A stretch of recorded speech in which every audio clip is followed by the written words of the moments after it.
say that this time's actually going to work. So I'm here to provide value in whatever direction you think would best serve. So why don't you just tell us? I mean, so it sounds like you struggled a lot with, or not you struggled a lot. So it sounds like your parents were divorced at a young age. So I think you hit like all the big button issues.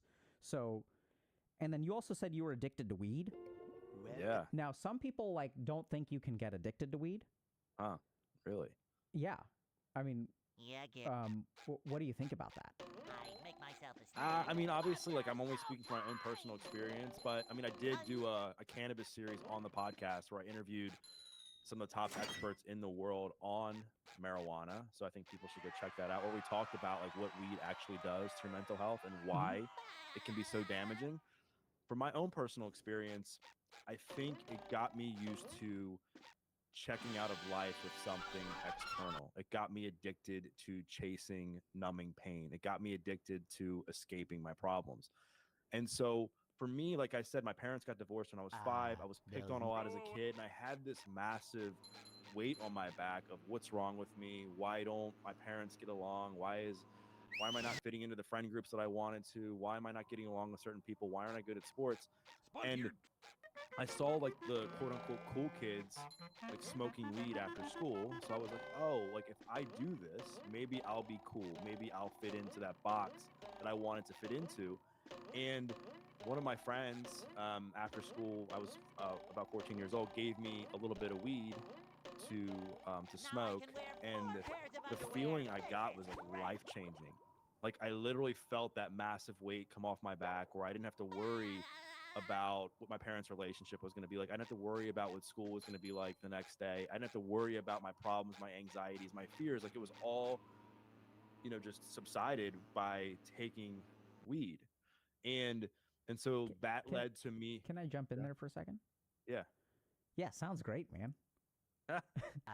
So you know, working with people who are addicted to weed, I think one of the things that I think is just the hard, like so the hardest thing that I've had to treat, in my opinion, maybe it's just my lack of skill in this particular area, is when I work with people with weed, they describe exactly what you describe, which is actually not like euphoria. I mean, sometimes it can do that too. Like, interestingly enough, those people don't get as addicted. The people who, it's the people who get to feel normal. It's like you're living this life of like, I'm a loser. I don't know how to fit in. I'm getting bullied. Like, I don't know what I'm doing wrong. I don't know how to fix it. Right. And then you get high, and then suddenly you get to be like everyone else. It's not an addiction to euphoria. It's addiction to normality. Right. And, yeah. Go ahead. Yeah. No, go ahead. I mean, I was just, because you make quite a strong case for using weed. All of my burdens go away. Right. But the problem becomes, it's like a dog chasing its own tail. It's like you don't get that same initial feeling ever again, in my experience, and from the people that I've talked to. So now that one hit turns into 2, turns into 3. Now you're smoking a gram every day. Now you're smoking an eighth every day. Now you're smoking a quarter every day. And you're starting to just create more problems in your life because of what weed does to you downstream. And then, at least for me, like what I always tell people is like, listen, I'm not the pot police. Like if you're using it and it's legal and it's healthy for you and it's not destroying your life, like who am I to tell somebody what to do? However, for people who have a lot of trauma, for people who can't self-regulate, for people who can't deal with their problems in their lives, it's a really slippery slope, because it's like, what's next? Like I could only get so high off of weed to escape myself. So what was next? Well, what was next was then selling weed to get now a massive adrenaline rush on people needing me, making money, feeling cool, meeting other people that were selling drugs. Then it was like, well, what's next from there? Then it's cocaine. What's next from there? Then it's Oxycontin. And then the story goes on. So I'm kind of curious. Is it okay if I kind of interrupt you? I mean, oh yeah. Okay, so you kind of said the downstream effects of weed. So because there's like a big debate, like I see these debates like with people in like meditation communities, and they're like, hey, is it okay to get high and meditate? Now even just clinically, right? So we have studies that show. I'm actually working on a lecture on. We have several lectures about the downsides of weed, but we've never done a lecture on the upsides of weed. and now if we want to be like scientifically valid, there are studies that show that. So for example, like clinically, I've used it a handful of times, or not me like. I have had patients who have incorporated marijuana use into their clinical treatment with some good outcomes. So I think there's strong evidence that shows that marijuana can actually be used to reduce your opiate dependence. So that's like something where it's kind of like the lesser of two evils. So what is that downstream? What are the downstream effects? Because here I am hearing about, sure, like there's an escalation of use. You're always chasing that first high, and you're never going to get it back. What are those downstream effects that you've kind of seen yourself or with the people that you've worked with? Well, I think psychosis now with today's stuff. I think from one of the biggest takeaways from the series I did is that the weed, and I'm talking about THC. I'm not talking about CBD. That the weed today is like way different than the weed that I was selling and smoking when I was growing up, and the THC content is way higher, and kids are using it younger, and it's like stunting their emotional growth, and people who are prone to psychological issues, it's causing psychosis and severe mental health disorders. I mean, as a trainer, part of my business and what I've done over the years is coach and train like young adults who are experiencing mental health issues and addiction issues, because their parents will find me on the internet, they'll relate to my story and say, hey, can you help my son? He really needs to turn his life around and get his health in order. He just went through blah blah blah. And over the last several years, I've had a handful of kids I've worked with that were in like the psych ward for weed, which was totally foreign to me, because when I was growing up, it was like, yeah, you got too high, maybe you like ate too much, maybe you like couldn't drive your car, maybe you watched too much TV. There was no talk of people like going to rehab for weed or going into like a mental hospital for weed. Now, for me, one of the things it did, and I understand this happens in a small percentage of people, and you can correct me if I'm wrong, is it created massive paranoia in me eventually. And I think it was because, as somebody who was using weed, like I mean, I love the lifestyle of it. I love listening to the music. I love listening to like rap music and classic rock and a lot of the music that like really kind of emphasized drug use. Like I love the culture of that and the lifestyle, but what it did for me was like numb a lot of the pain that I described earlier. So as I was numbing all of this pain, I wasn't realizing that it was causing other problems in my life too. Like I wasn't going to work because I would rather smoke weed. I wasn't showing up to family events because I didn't want them to think I was high. And so with that said, I began a lot more. Can I jump in there? So I appreciate that it sounds like, I know you're a motivational speaker and you've shared your story before, but I think what we really resonate with is some of these details. Yeah. So like when you said, when I wasn't going to work to get high. Right. Like I'm so curious about what goes through your mind when that happens. Like what were you thinking? I mean, what I was thinking was, all right, I can go to work and make like $5 an hour or whatever I was going to make. Or my friends would like text me like, hey, you want to go get high and go to such and such park and go for a hike or go do this or go do that. And to me, like the idea of going to work where I was somebody who was scared of my own shadow was so overwhelming that I was like, oh, well, I can't really get high at work. I can't check out and feel normal.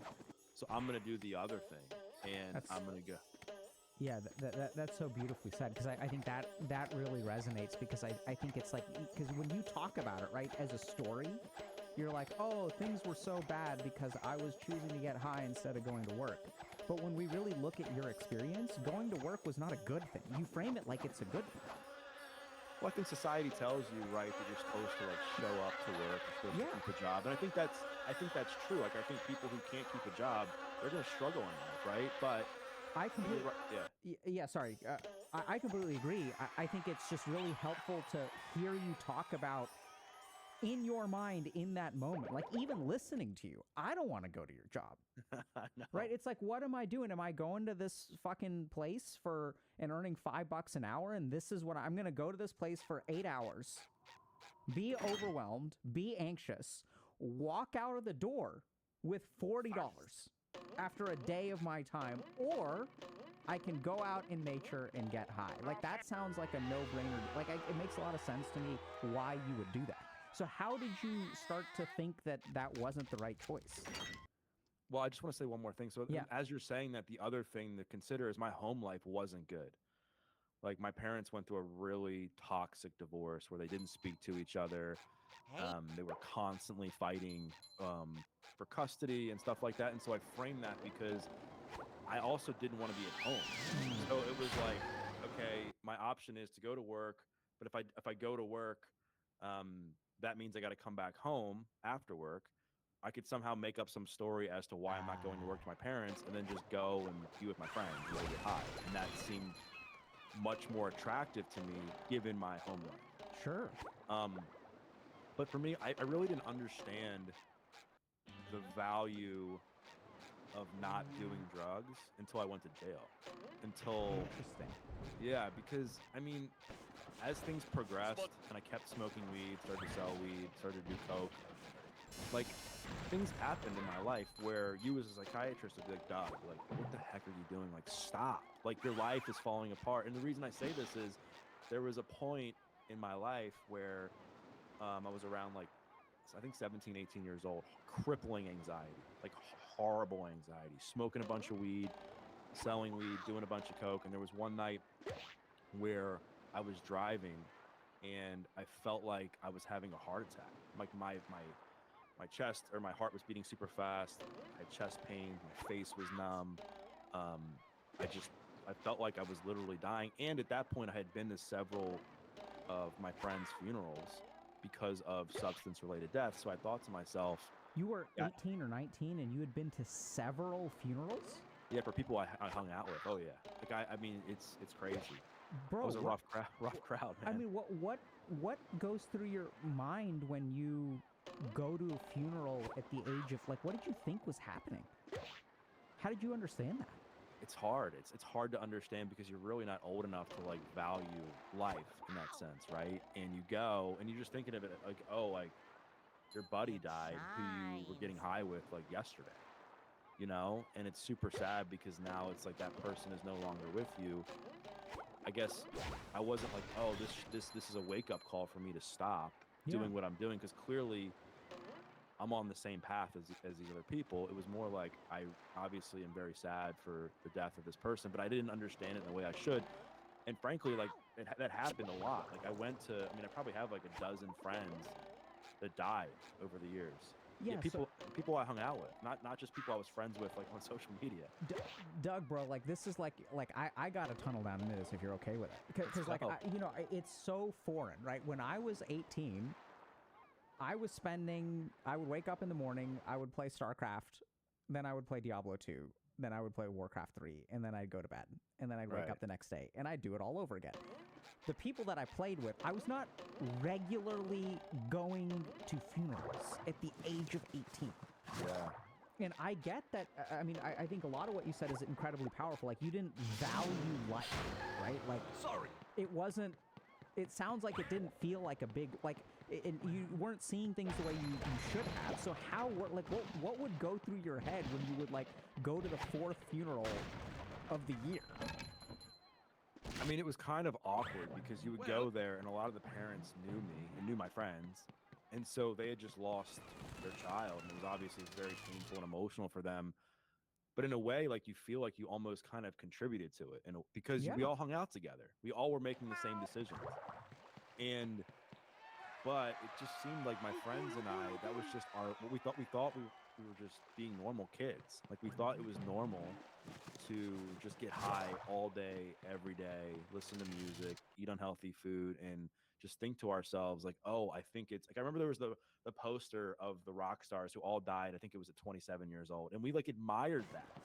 And people who died from drugs at 27, like, that was something we, like, almost aspired to. And we would often joke that if we couldn't party and get high, like, what was the point of even living? Like, I didn't think I was going to live to see my 25th birthday for that very reason, because I was like, I'm either going to end up like one of my friends in a casket, or if I get to that age where I have to, quote unquote, grow up, like, is life going to be fun anymore? Wow. And so my frame of mind, Dr. K, was just so different and so jaded. And maybe that's why I'm so passionate about talking about things like the weed and everything, because I just saw the negative downstream effects it had on my life and my friends' lives as well. But bringing it back to that night, like I ended up having those experiences, or that experience where I thought I was dying, drove to, and at this point, so just to paint more context of my family situation, um, you know, again, I know you've talked on my podcast, like it's hard to know like what is the weed actually doing to you, but I was acting out. I had a lot of mental health issues. I had a lot of behavioral stuff when I was a teenager, and as a result of that, I ended up getting kicked out of my mom's house when I was 16 years old. I had a party when she was in the hospital not too long before that, and then she busted me with a little bit of weed on my 16th birthday, and essentially didn't know what to do with me, and ended up sending me to go live with my dad full time, because at that point they had split custody 50-50, and changed schools, changed environments, changed living situations, all within 24 hours. And so I ended up, switching schools and barely graduating from high school there. And then my dad kicks me out right after I graduated high school. So Doug, like, if it's okay with you, I mean, you gotta let me know, man. I want to slow it down, dude. All right, Like you're skirting over things that I'm like I'm blowing, like my mind is blown. So you could, like, you said something to me and I was like, whoa. You were like, it starts with weed and then you go on to selling weed and then you go on to cocaine, and I'm like, whoa, dude, hold on. Like, how do you, like, what went through your mind? Is it okay, like, if we slow things down a little bit? Like, yeah. I'm just kind of just going with, I'm just trying to, like, kind of, answer the question in the best way possible, while also, like, allowing you to pick apart, like, I think you're doing a great job, and let me know if it's, like, if I'm interrupting you too much or whatever, but I think that, like, what I love about your story is not the events.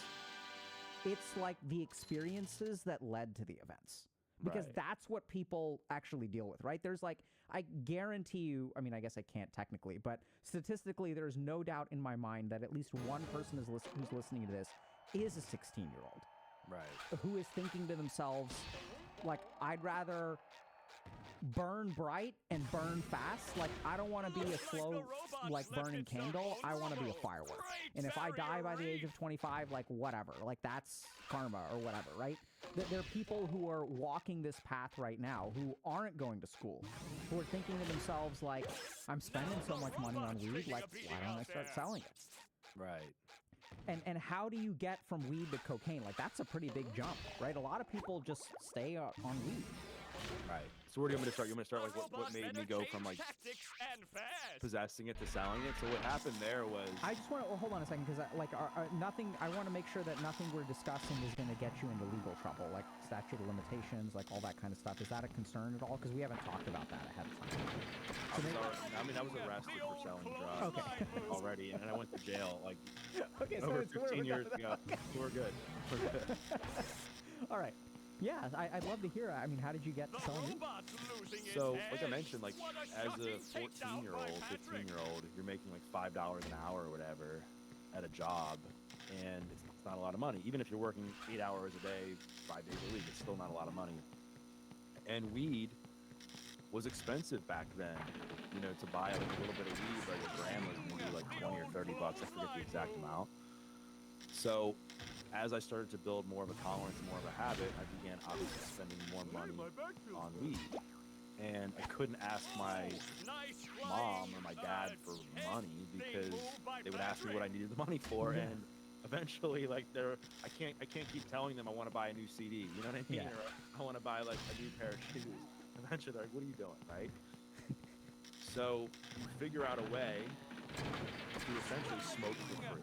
And what that looks like is, if I was smoking a gram a day, I would buy an eighth of an ounce, and I would sell a couple of the grams in that eighth, and then that would essentially cover you'd have the additional that I had I could smoke for free. So that was, like, the goal with that. And then, like, also part of it, and I talk about this as being one of the hardest things for me, was it gave me a reason to feel, like, wanted and loved and needed by other people. because I really didn't get that at home. And again, I'm not blaming my parents and I we have a great relationship now. I'm not blaming them for my problems, but that was the reality of my life at that point. And given the fact that I was also the kid who wanted to fit in with everybody when I was in school, I wanted to feel needed and loved by some level. And when I began to sell weed, even as I was selling it just to support my habit, I felt that. Like I felt people calling me more and texting me, or not even text that, but just reaching out to me, I guess I should say, and more in general, to want to spend time with me, and that felt good. And then I felt like I finally had some sense of power because people were now needing me for something that I had control over, right? And so I was like, oh, this is amazing. This is kind of like addicting in a way in itself, Yeah. right? And so then you progress with that. And I think, like with anything, you start to graduate friends, you start to graduate levels in the drug game. So now, the kids that I was just recreationally getting high with, they weren't like of use to me. We didn't have the same common interest anymore. So now I'm like meeting different people who are selling more weed, that's selling more weed that I can sell weed to. And then a lot of those people would introduce me to other people that had bigger quantities of weed or had things like cocaine and other drugs that I eventually, ended up getting introduced to. So that was like the initial phases of what led me into selling drugs. What got me really like hooked and in depth on just selling weed to make money was that I was a smart kid, like growing up. I mean, my decisions may not reflect that, but I did have aspirations to be a lawyer. I wanted to be, obviously everybody's like dream as a kid is to be an astronaut. That was like my thing. But then I sincerely wanted to be a lawyer and an FBI agent, and things like that. But I just didn't have the confidence to like feel like I could do that. And then my grades would also suffer in high school because I was skipping so much class to go and get high with my friends. That obviously played a part in my ability to pursue something like that. And then on top of that, my parents didn't have any money for college, so I began to like feel sorry for myself and blame them for my inability to go to school. And so as all that was happening, as I'm graduating high school, as I'm trying to figure out my life, as my friends were moving away, I got introduced to a guy that was a big drug dealer that one of my friends that used to live with one of my really close friends. And him and I had a meeting. He's like, hey man, like, what are you doing? I told him how I was not really going to go to school. I was going to go to community college, just kind of figure things out. But all of my other friends were doing something with their lives. And he was like, well, here's the deal with selling drugs. Here's the rules. Here's how much you'll get at a time, blah, blah, blah. And that's when I agreed to like just start selling weed to like make money. And that like opened up a whole new can of worms for me because now it poured gasoline on the fire of me being able to feel needed and wanted. Because now I'm picking up pounds at a time. And now I'm like selling to a lot of people all across the state that I live in. And my phone was ringing off the hook. I had text messages. Like people needed me and wanted me. And that became so addicting because it was an experience that I'd never felt before. Like I'd never felt that feeling before. And then it was when I started to do that was then you get introduced to people who are selling coke, right? Because now like it's kind of like how sometimes like a lot of the bigger streamers they all kind of know each other. You know what I mean? It's kind of the same thing with the drug dealing game. Like everybody kind of ends up knowing each other. And so and yeah, man, that's It's how actually a scary analogy, man. Well, I was just trying to relate it back because I know as somebody who's in the creative space, I know how it works. As you become more popular and you get bigger, you start to like get introduced and connected to people who are like at your level, right? So that was kind of what happened with the drug game. Yeah, I once again, apologies for like I keep on interrupting your flow, but like I personally loved hearing that so much because I think there's a lot that we miss, right? So I remember when I was in residency, I would get a lecture about the addictive properties of marijuana. And the lecture was like, okay, if we look at marijuana, there isn't a physiologic withdrawal the same way that we have with like GABA receptors and alcohol and benzodiazepines, and like it's different this way. There's a psychological addiction, there's not a physiological addiction. But no one, not a single educational piece that I've ever had in all of my medical training. I've never heard of someone talk about, yeah, like the reason I started selling drugs, what I loved about it is that someone cared about me for the first time. I became important. I became someone. People were hitting up my phone because they wanted me. Right. Right? And like that to me sounds, I mean, I don't even want to use the word addicted because that's like a basic human need. That's like satisfying hunger or thirst. We're not addicted to food. Human beings need to be, and it sounds like you were good at it because there are a lot of idiots who sell drugs. Correct. And you know, you are a hustler. I think you kind of see that hustle, and you found for the first time in your life, like, and I've worked with people who have sold drugs too, and it's very similar. You know, like very entrepreneurial. Like, I worked with someone who was in the Southwest, and this was before weed was legalized or decriminalized, and you know, I mean, he made a lot of money. Like, he would find these like abandoned strip malls, and then he would set up like growing things in there. And then, you know, one day I asked him, I was like, "Why'd you stop?" And he said, "Well, one day when I went in at night, there was a car in the parking lot. There's usually never a car in the parking lot. And then when I woke up, when I left in the morning, the car was still there. So I never went back. That's all it took." Wow.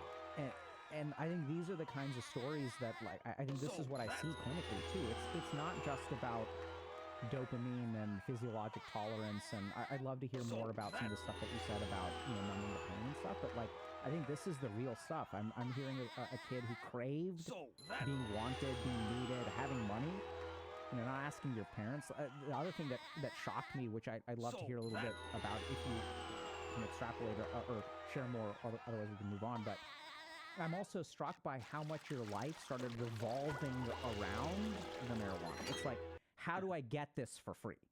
Right? That's the target. How do I stop needing to, and it's crazy. Like, you structured your life so that, okay, this is how much I have to sell in order to get this much. And that really sounds like a dependence to me.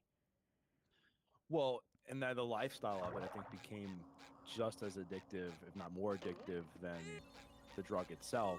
And the reason I was like, I need to do whatever I can to get this is because of the numbing feeling that it gave me, and because I finally felt normal, and then I could exist in my body for like the first time since I could remember. And then I started to have more people want to be surrounded by me and want me in their life, that I was like, oh, this is amazing. Like, now I actually have people that like me, like you said, that want me and that need me. And then I felt like I was cool because, again, like some of the people that I admired growing up, they did drugs. So I felt like I was on the path to becoming cool. But obviously it worked until it didn't work. And, you know, I think one of the interesting things about my story, and you hear a lot of people who have recovered from addiction talk about this, is that I realize now in the work that I do that a lot of what I was doing growing up prepped me for doing this. Like the ability to like do everything possible to go after a drug to satisfy your human needs. It's like now I have this never give up mentality when it comes to business, when it comes to life. Like I have this whatever it takes mentality that I know has been ingrained in me from my days of addiction. The selling drugs aspect, like, I mean, I learned very early on about customer service and about building relationships, and whether or not that was like it was obviously the wrong way to do it, but those skills I think have translated a little bit in my ability to build a very successful personal training business and to build a successful podcast and what I'm doing now.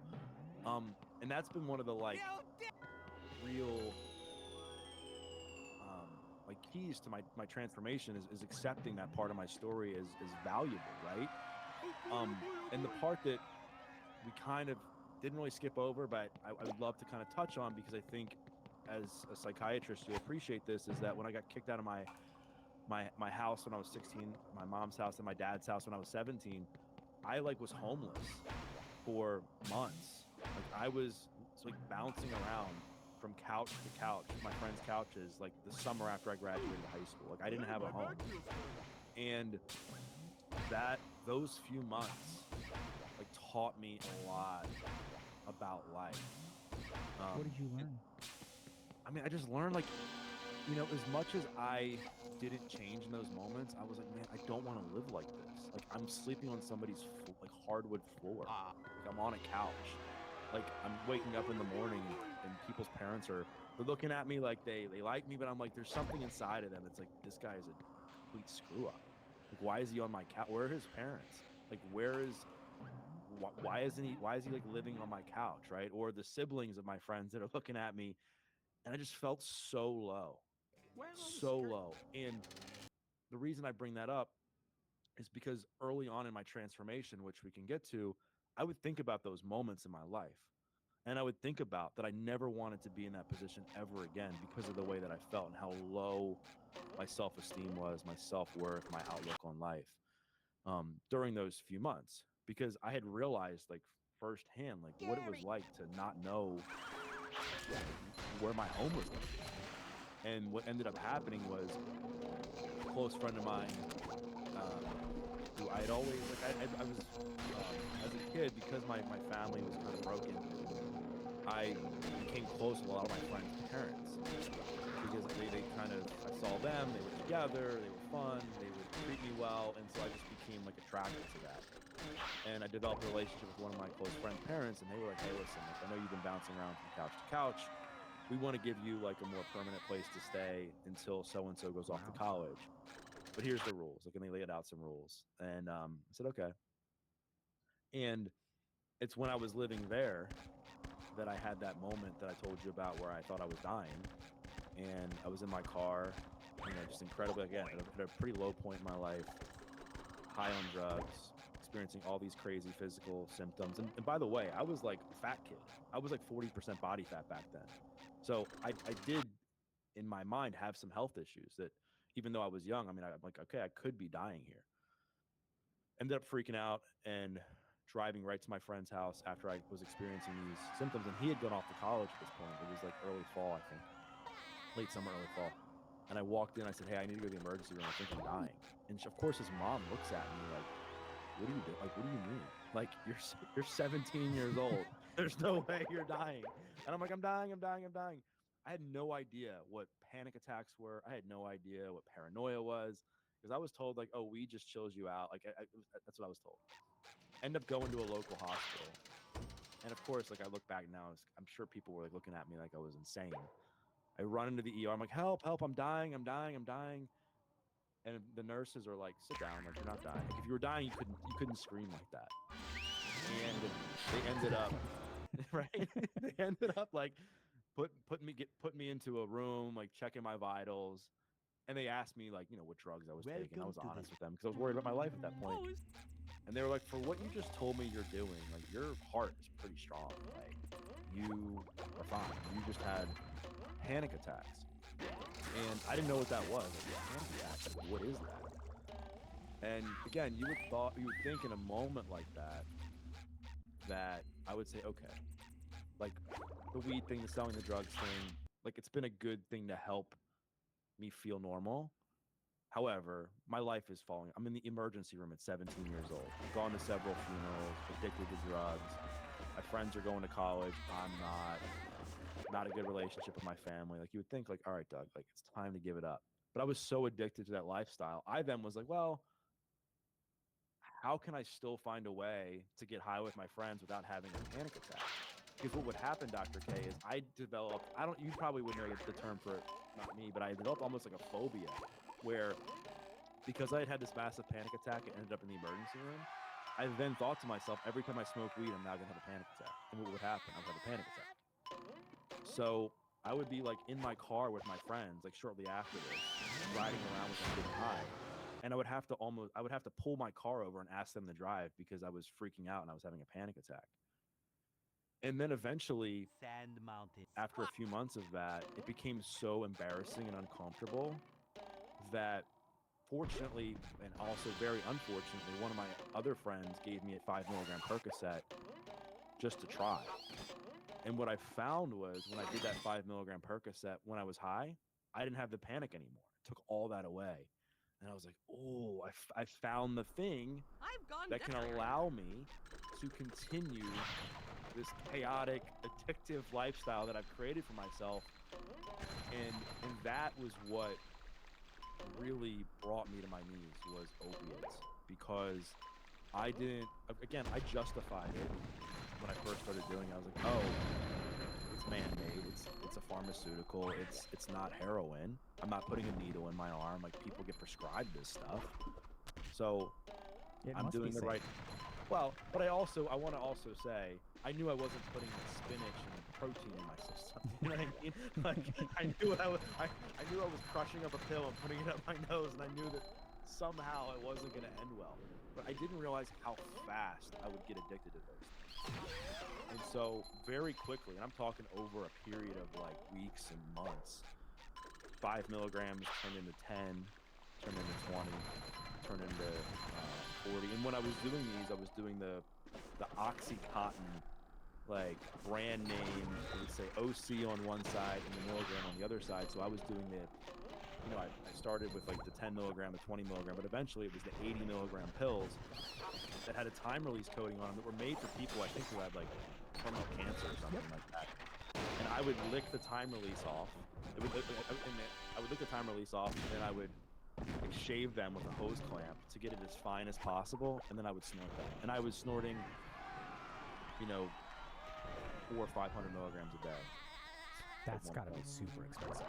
Oh, dude. Yeah. Super. But that's why, like, people always ask me, like, oh, did you save any money selling drugs? And I'm like, no, I was just like using it to support another horrible habit.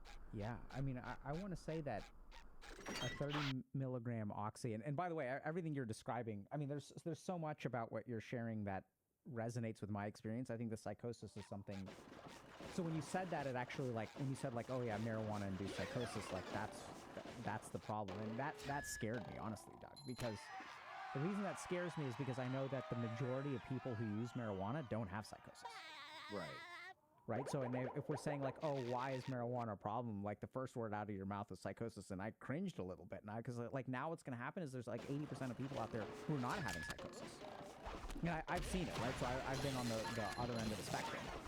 And that's why I appreciated that you're sharing so much more about this stuff, and I have so many more questions for you, but, I mean, like, we see a lot of, or we saw a lot of K2 in Boston, if you're familiar with that. I don't know what else it's called elsewhere, but this is synthetic marijuana. So people will make, like, THC in a lab. It's not grown from a plant. And even when you have marijuana actually has some pro-psychotic and pro-paranoia properties, and then it has some anxiolytic properties as well through, like, CBD and, like, anti-paranoia, actually. But we're breeding for these more concentrated strains. And then what happens when people really develop a tolerance is they start taking K2. And if you take K2, it will mess you up so bad. I've seen such terrible, terrible lifelong consequences from using K2 a single time, because you think that the devil is chasing you, and you're on a 4th story, and you're running down a hallway, and at the end of the hallway is a window, and the devil is chasing you. And so what do? You jump through the window. Right. It's insane. Yeah.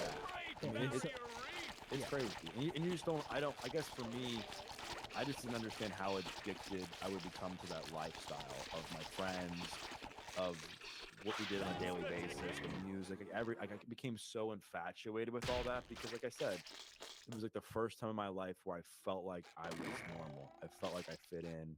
I felt like there was meaning in my life. I felt like people liked me. But again, like, I'm sure we'll also get into this. I mean, I found out that a lot of people liked me for the wrong reasons, because I had something that they wanted. That they wanted. So is it okay if I go back and ask a couple questions about what you've shared so far? So first thing I'm curious about is, like, what was going on, like, at home? Like, what did your parents think was going on? Like, when you went to your friend's funeral, like, what did people, because people must have known that, okay, if this person, like, OD'd, and y'all were hanging out, then, like, y'all must, like, how were people around you, including your parents, understanding what was going on in your life? Well, I kept a lot of stuff from them. I mean, my mom obviously knew that I was experiencing some mental health stuff when I was living with her, and that was part of the reason. I mean, she didn't kick me out for having mental health issues, but I couldn't find a way to, like, manage it when I was a kid, and I was using weed as a way to cope and numb the pain. And because weed was like so stigmatized back then, I think, you know, she thought that I was doing this horrific thing. And, you know, it's funny, like today, like she'll ask me, she'll say, you know, what's the one thing you wish I would have done differently? Because we have a very close relationship now. And I said, I just wish you would have asked me why. I said, because I was too afraid to like open up and share as a man. I was like, you know, if I share that I'm having anxiety right now, that I'm being picked on in school, this makes me look weak. This makes me look like I'm not a man. This makes me look less masculine, or whatever was going through my mind at the time. And so I wasn't really sharing like the deep stuff with my parents growing up. And my dad and I had more of a strained relationship growing up. I mean, we butted heads a lot. And he was the type of person that he kind of knew, if he knew something was going on, like he kind of almost called the parents. That would be like one of the things he would want to do. So I wouldn't want to say anything to him because now now potentially been made fun of for telling on people or being a reason that somebody found out that people were doing certain things. So I kept a lot of the things to the chest. I didn't deal with it. I didn't express myself to my parents growing up. Now, they knew what I was doing. Both of my parents knew that I was using drugs to cope. They both knew that I was selling drugs, which is why they kicked me out, right? My mom kicked me out because she busted me with a little bit of weed. I was actually weighing out a little bit to sell to my neighbor. And then my dad kicked me out for essentially the same reason, where you know, I was doing and selling drugs, and that wasn't allowed in his house. And so I ended up being kicked out. And do you have a sense of what your parents were communicating to each other at that point? Yeah, you know, I try not to I'll share. I try not to harp on this too much, only because, you know, our relationship is great now. But I think just to provide context, like they didn't communicate. Like they did not like each other. You know, all through like email or lawyers growing up, and that's how they talked to each other. Like there was no, you know, hey, you know, we're gonna all meet together for the holidays, or we're gonna all meet for coffee, so I can see like what my parents are like together, right? And so that was like one of the hardest things for me to unlearn as an adult. Was that I mean, they say modeling is everything, so all I saw was conflict. So therapy really helped me through that as I got in my 20s. But going back to that, like, yeah, they didn't speak to each other, and it was weird because I was like, I knew that when people get divorced, there's a reason for getting divorced, but I didn't understand. I was like, why don't they at least talk to each other? Yeah, it's kind of strange to me because they would see each other at like sporting events, and they just still wouldn't speak to each other. Yeah, I mean, I get the energy from you that, you know, you're taking a lot of responsibility. You don't blame them. They're not bad people. Well, I used to blame them a lot, and that's what I think got me into jail partially was I had this chip on my shoulder that because I had felt that my parents' divorce was so painful in my life, and some of the other things that happened to me when I was a kid, I felt that could justify me behaving in whatever way I wanted to because the sob story sounded good. Like, so, you know what I mean? You know, Doug, this is what's so challenging. You know, when I hear you talking, this is actually what I appreciate so much about you, and is that I think so much of what you're describing. You know, when we hear the bullet points of your life, it sounds like you were an idiot. You know, and it sounds like the standard road down, not even paved with good intentions. It was like, but like the more that we get to hear this, I think actually you sound more and more reasonable to me. Like the more that you share about, you know, like I just didn't, they got divorced when they were 5. They didn't talk to each other. I got bullied. I was a fat kid. I didn't have friends. And then now I'm making money. I'm not working. Like I can just, it appeals to me. Your life like resonates with what I remember I felt, right? Like you just feel like a loser. I mean, even the way that you paint this picture of, I'm sleeping on a hardwood floor. Yeah.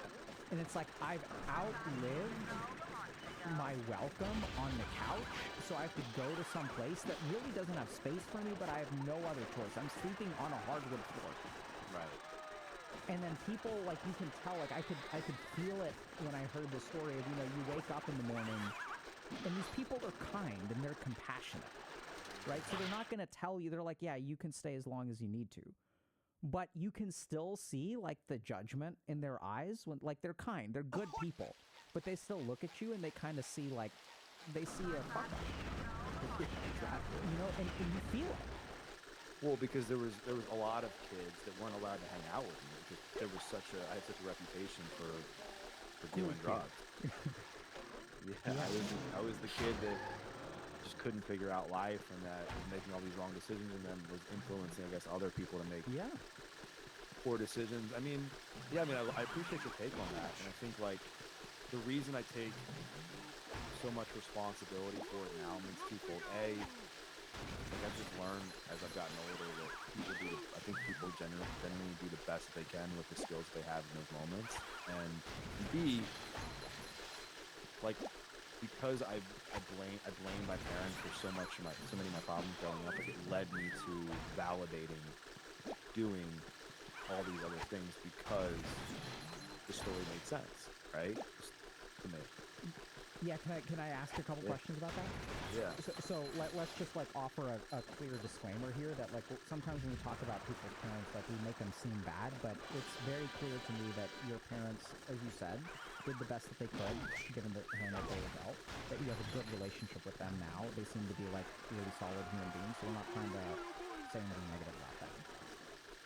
The crazy thing is that, you know, this is what I'm so curious about because I understand exactly what you're saying. I think that you would kind of blame them for your problems, and when you blame them for your problems, you stop taking responsibility. And when you stop taking responsibility, stuff gets worse. Sure. Super simple.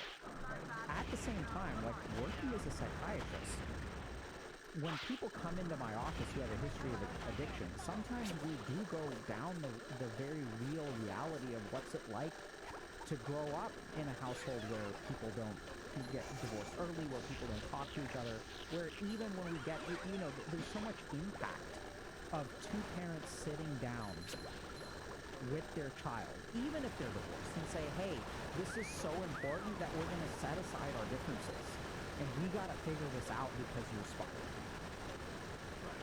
And when that doesn't happen, that's incredibly hard to do. For sure. Oh, for sure.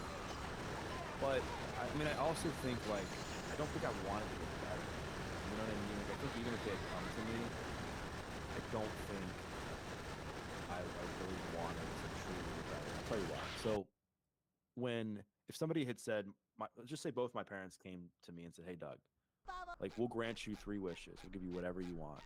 The only thing you have to do is you're never allowed to do drugs again. My 3 wishes would have been, I want attention from pretty girls.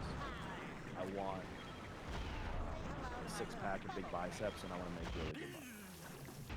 And I ended up getting those things in my early 20s, where I got to a place where I was super ripped. I was getting all kinds of attention from girls. I was making really, really good money. And I was still miserable because I hadn't done the actual like internal work to be happy with Doug.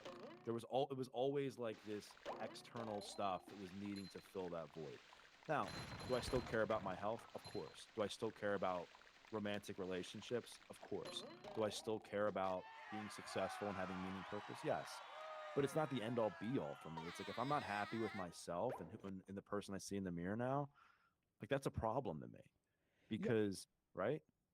Absolutely, dude. I mean, I love this. So I'm kind of curious. Like, so many questions. So what I'm curious is like, how is that not the work?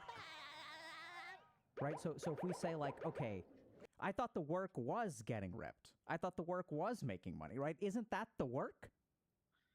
It is the work with context. It's the work because I think I wouldn't have gotten ripped had I have not had those goals of like getting attention from girls or having a 6-pack or having big biceps or whatever. But that became my purpose and my identity. And that was like all I cared about at that point was the way I looked. And because I was basing my self-worth on people's approval of me, I had to keep maintaining that physique because I thought if I didn't have that physique that nobody would like me. Same thing with the drugs. Like if I stop selling weed, if I stop doing weed, then I'm going to lose the attention from all these people that are now my life. So, right? Yeah. Sorry. Can I just feel like such a dick for interrupting. Oh, But go. I mean, there's so much wisdom here that I want to just make sure we have this right. So, like, Sure. what I'm almost hearing is that the core problem was always there. And then drugs satisfied it in one way. Like, this is how you're getting attention. This is how people are liking you. And then you replace the drugs, presumably. I'm not quite sure the timeline. But with, like, getting ripped and making money and whatever. But it's almost like replacing one addiction with another. Right? Well, it's still external validation. It's... Yeah, so when I went to jail, and I think this is an important part to kind of bring this up, like, that's when I started working out when I was 21, and I was incarcerated on felony drug charges. So, and again, you can pick apart this. I'm just going to give you like the bird's eye view of this part of the story to like kind of tie in what you were just talking about. So, Cinco de Mayo 2008, I was 20 years old. My life, all my bad choices kind of came to a head. I was riding around with a few of my friends and making a drug deal. I had a half pound of pot in my trunk, a couple $1,000s of cash in the glove box, and a cop was running radar because it was like one of the biggest drinking nights of the year. And I decided, because I was so addicted to the lifestyle of drugs that it didn't involve selling or doing drugs. I didn't want anything to do with it. And so I had a busted headlight that I had been meaning to fix for a while, but I just didn't because, again, it was taking time away from my addiction. And so I ended up flashing my high beams at this police officer to think it would hide the fact that I had a busted headlight, but really it gave him a reason to pull me over. Yeah, so my heart, Dr. King, this moment was like hit in my stomach. I just knew I'm going to jail. Like, I know that I'm riding dirty. I know that, like, just stuff's going to happen. Pulls me over. I, like, stumble to get my license and registration out of my car. One thing leads to the next. Pulls me out of the car and searches it. And he finds everything. He finds the drugs, finds a scale, finds money. And I ended up getting booked and charged with possession. Was a felony possession with the intent to distribute marijuana, and ended up going to jail for the night. Got bailed out the next day by my dad, and then throughout those next few months was like the legal process, getting arraigned, and then I had to go to circuit court. And so I ended up going to court in September of 2008. Again, you can pick apart as much of this as you want. I just want to provide context. Yeah. And the judge, in my mind, I thought threw the book at me because, his first time being arrested as an adult, he said, I'm convicting you of the felony drug charge. I'm sentencing you to 5 years in jail, but I'm suspending everything but 90 days, meaning that I had to do the 90-day sentence. And if I messed up, if I violated probation, if I got another charge, if I did anything to like go against what he told me, I could potentially go do the full 5 years. Then he gave me 5 years of probation, He gave me 5 years of probation, which was both initially very supervised and unsupervised. And then 200 hours community service, all kinds of fines and drug classes. But he said, Doug, listen, you're young. You're 20 years old. This felony conviction is going to haunt you for the rest of your life. He's like, I'll make you a deal. And I'm like, deal? I'm like, where's the deal? Like, I'm going to jail, and I'm going to get the crap beaten out of me when I go to jail because I am fat. I have no self-confidence. Like, I'm the guy that's going to get picked on in there. And he's like, I'll make you a deal. He's like, if you complete everything without messing up, no missed probation appointments, you do your community service, you do all the things, I'll take the conviction off your record at the end of the 5 years. He's like, deal? And I'm like, of course, like, yeah, deal. Like, what other option do I have? And so I end up reporting to jail a few weeks later. And I met my soon-to-be cellmate, who looked like a more jacked version of Brad Pitt from the movie Fight Club. And at that point, I was deep out. I mean, I was detoxing from Oxycontin the first few weeks I was in jail. But he looked, oh man, cold turkey. It was awful, so bad. I mean, it felt like having the worst case of the flu. And he looked at me and he's like, "You're gonna start working out with me when you get done your detox." Because he could just tell, like, I wasn't really meant to be there. He could just tell I didn't look like the type, right? And I was just like, whatever, man. I could have been a model for Pillsbury. I'm not gonna be able to like work out with you.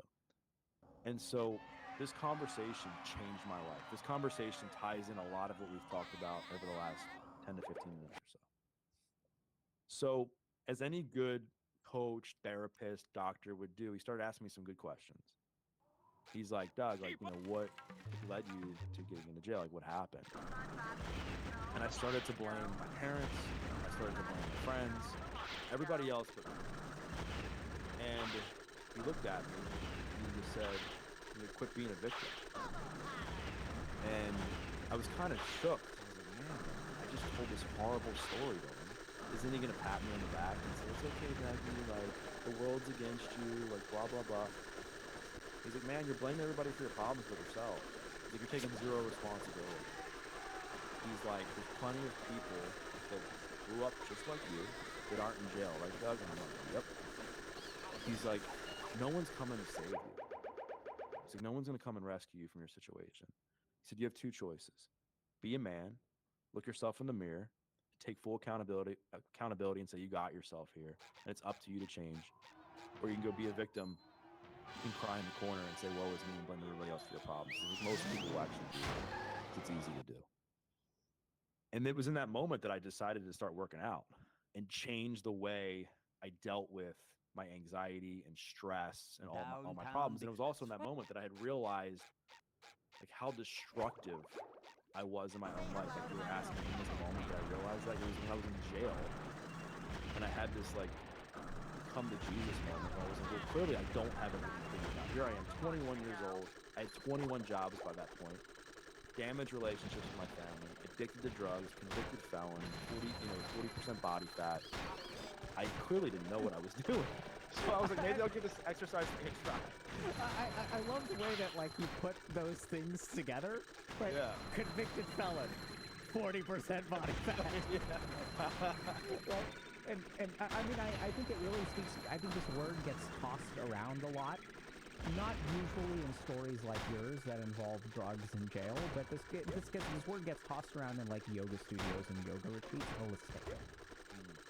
This sounds holistic to me. Yeah. And honestly, Doug, I'm terrified, bro. I'm terrified because what scares me is that there's so many what scares me is that this guy showed up, which we got to talk about him for a second, where he came from and what's going on here. I have so many questions about even what we do in the field of psychiatry, because I'm noticing this trend, especially in psychiatric training, where I've noticed, I was talking to some of my colleagues, and I sense a fragility in people now, where, I think that there's a lot of, justified, people are victims. You are a victim of your circumstance, and fair enough. These things are scientifically challenging. There are these things called adverse childhood experiences. I'm sure you're familiar with them. The more of them you have, the more prone you are to things like addiction. Really not your fault. But there's a certain fragility that I'm noticing more. But what I really want to focus on is, there's so many people in our community who haven't hit rock bottom, who aren't stupid enough to hit rock bottom, right? Who are not quite as desperate. They're kind of stuck, you kind of said, you advance through the ranks. You're playing in the minor leagues, then you're playing in the major leagues, then you're the top tier team, and that's what you did until you got busted, you went to jail, and then this guy was your cellmate. And what I'm so terrified of is that when I see your turnaround, I see you accepting responsibility, but what I'm scared of is that there's so many people, this is what I struggle with as a psychiatrist, rock bottom, same thing happened to me, I'm not, rock bottom was different for me, but once again, I went to a different place where I was separated from, I detoxed in a sense, not nearly as bad as what you did, and I also met a guy who was kind and helped me look at myself and say, what are you doing? How does this stuff work? But what I'm scared of is all the people who are not going to have those opportunities. What do they do? How do you walk this road without hitting rock bottom and having someone pull you up? Do you have any thoughts about that? I have thoughts, and it's hard because I'm not in that experience. I often say that I got truly lucky to encounter myself. Because I didn't want it. It's not like I walked into jail and I was like, yeah, I'm going to use this as a time to change. I was like, I'm going in here, I'm doing my sentence, and I get out, and I just, right? But I think a lot of it kind of comes down to self-awareness. I mean, you talk about self-awareness. Just asking yourself, what is it that you want like, in your life? Like truly like getting on, like radically honest with yourself about what you want. And then like, what is the actions you're taking on a daily basis? Is that aligned with where you're going?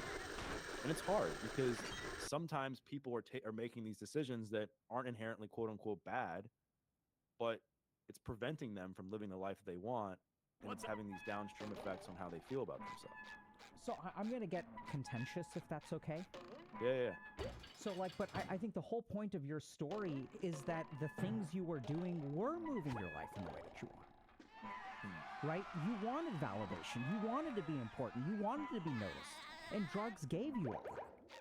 Right? That's what I struggle with, is that like, when I'm trying to help someone, I think they're moving in the wrong direction. But when I really am honest with myself about what their experience is like, it's like yours.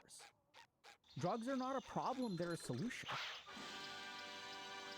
Yeah, but I think it was a solution for me in those moments, but I think what it did was it created tunnel vision where I was unaware of the other problems it was creating in my life, where it ended up not being the thing that I really wanted. After I was like, sleeping on my friends' floors that I talked about, like in those moments, I was thinking to myself, like I said, I don't want to live this way. But I had no other solution for that. There was no better solution at the time until I went to jail, and I was like, oh, I can work out and get a similar feeling to getting high. I can work out and build self-discipline. I can work out and feel better about myself and get comfortable with uncomfortable feelings and prove to myself I can do certain things, because that was something that I couldn't do when I was younger. I told myself I was a failure. I told myself that the only way to have success and be validated was through doing and selling drugs. Like that was the only path that I knew. So I understand what you're saying, and I think we talked about this on my show, in that, yeah, it's a great solution. Like it seems very valid to people. I think you were talking about weed, and you were like, yeah, like weed for a lot of people, maybe it was alcohol, I forget which substance we were talking about, but you're like, yeah, it makes them feel more comfortable on dates. It makes them sleep better in the short term. It makes them like more sociable. It makes them like not have as much stress in the short term, or whatever the examples were. Like, how do you convince people to stop that? Right. And I think it's tough, because I can sit here and I can say from my experience that problem or that solution works until it doesn't, because that's what happened in my story. And that you should do these things. You should work out. You should spend time with great people. You should have meaning and purpose in your life. You should take full responsibility for your actions. You should have hobbies. You should do things that really light you up. But to the person who's at rock bottom or near rock bottom, or kind of unhappy in their life, that sounds so scary, right? Because then it's like, I have to let go of this thing that's been working for me for quite some time and go to this thing that I know may work, but it's going to take a long time for it to actually start working, right? Not just that. It's also that I think the other thing is that, I mean, yeah, I completely agree. And I think you'll agree with what I'm hearing this too, in between your words. And I think this is part of your message. It's not just that I have to abandon this thing. It's that I don't trust myself to make it to the other side. Right. That there's a solution over there that may work for some people, but I don't believe it's going to work for me because I'm not that good. I'm not that strong. I can't turn things around. Well, and I think it's common in people, at least what I've seen, who battle addiction, is that during the times where they're contemplating making a change, they're like, all right, like this has been working for me, but I got to do something else. Like, what else is out there? Their self-esteem is shattered. So now you're taking away this massive solution and coping mechanism. Tie in the fact that now their self-esteem and self-confidence is near like rock bottom. Then their ability and belief in themselves to like make that change, it's like next to nothing. Yeah. So what do you do for them?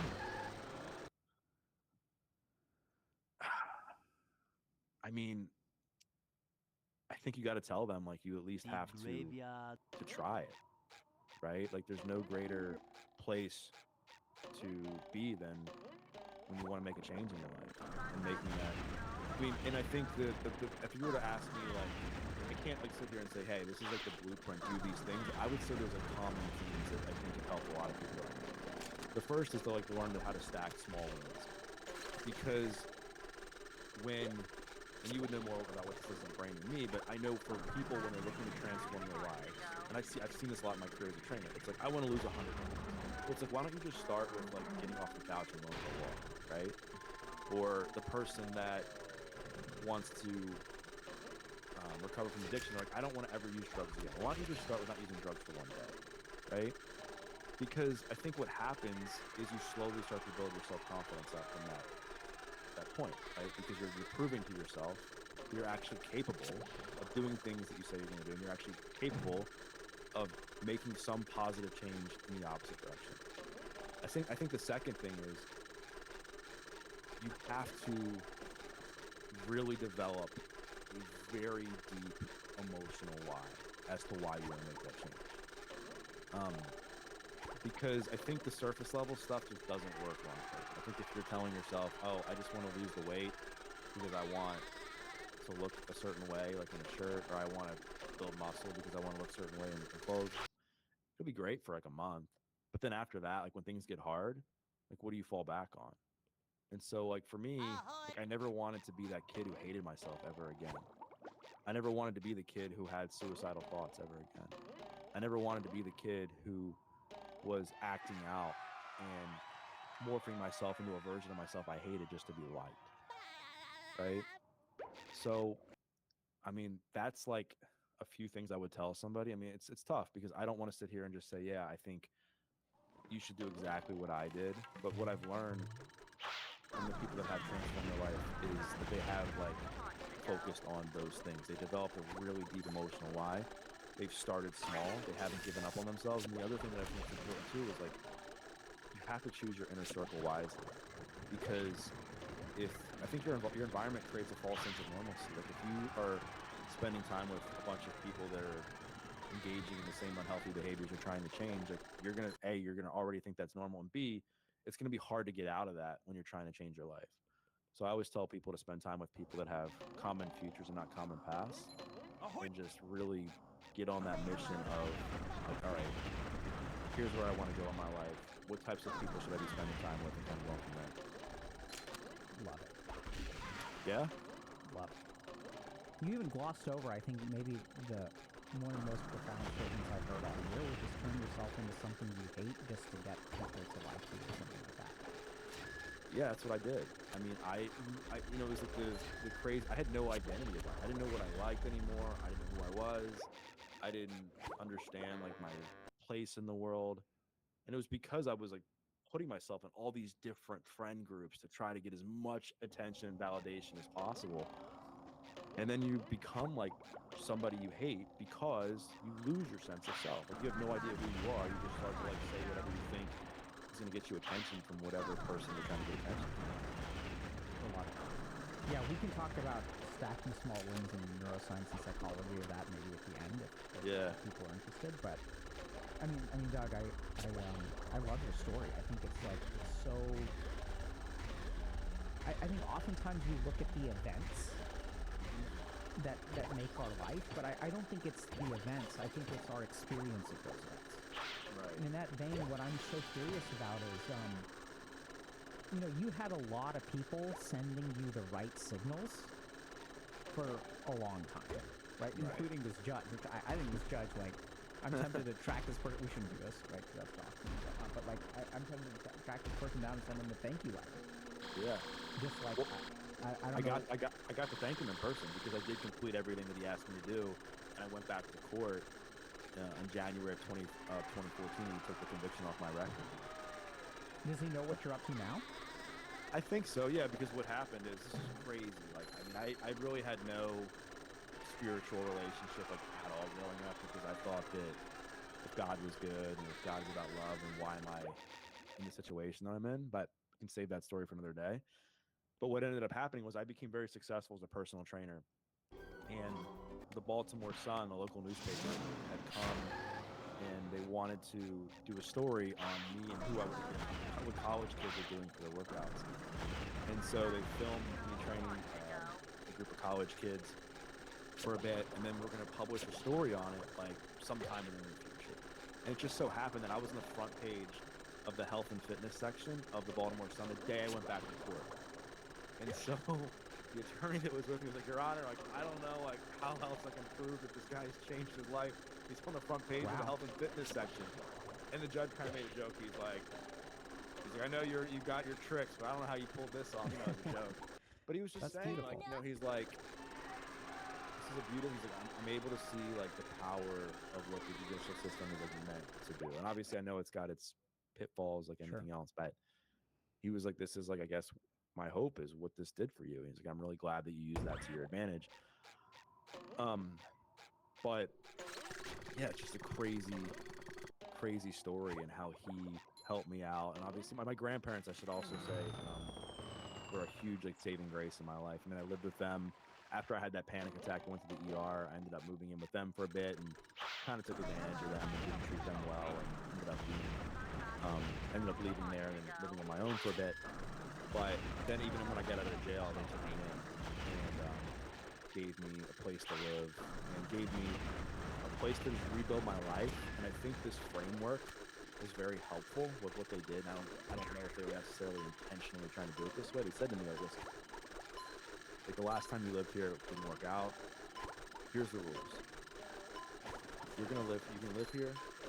You don't have to pay us rent. We'll take care of your food. If you want to go out and have fun with your friends, we'll give you some spending money as long as you bring us receipts.